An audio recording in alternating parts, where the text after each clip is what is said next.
So ఇవాల్టి recipe వచ్చేసి simple and easy recipe అండి, మఫిన్స్ అనమాట. చాలా సింపుల్గా చేసేసుకోవచ్చు. మైదా అండ్ షుగర్స్ ఏమీ యాడ్ చేయకుండా వీట్ ఫ్లోర్ అండ్ రాగి ఫ్లోర్ అయితే యాడ్ చేశాను అనమాట. 1 కప్ వీట్ ఫ్లోర్కి 1/2 కప్ రాగి ఫ్లోర్ యాడ్ చేస్తున్నాను. అండ్ దీంట్లో 3 బనానాస్ నేను గ్రైండ్ చేసి పెట్టుకున్నానండి. సో అదే యాడ్ చేసుకున్నా. అండ్ దాని తర్వాత 1 teaspoon baking powder and 1/2 teaspoon baking soda add చేసుకున్నాను. అండ్ దాంతోపాటు వెనిలా ఎసెన్స్, చాలా సింపుల్ ఇంగ్రీడియంట్స్తో మొత్తం అన్నీ యాడ్ చేసుకొని నేనైతే ఫుడ్ ప్రాసెసర్ ఉంది కదండి, సో దాంతో గ్రైండ్ చేస్తున్నాను అనమాట. మీకు ఇన్ కేస్ ఫుడ్ ప్రాసెసర్ లేకపోయినా జస్ట్ కట్ అండ్ ఫోల్డ్ మెథడ్లో ఫోల్డ్ చేసుకుంటే లైక్ మిక్స్ చేసుకుంటే సరిపోతుంది అనమాట. సో కన్సిస్టెన్సీ అయితే ఈ విధంగా ఉండాలి. అండ్ నేనైతే నట్స్ యాడ్ చేసుకుంటున్నాను, వాల్నట్స్.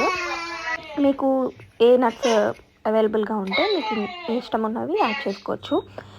సో ఫైనల్లీ మఫిన్స్ అన్నీ రెడీ చేసేసుకున్నా. యాక్చువల్లీ మఫిన్ ట్రే లేదండి నా దగ్గర, ఈసారి తీసుకోవాలి. సో సింపుల్ అండ్ ఈజీగా మఫిన్స్ అయితే రెడీ అయిపోయాయి. చాలా టేస్టీగా వచ్చాయి.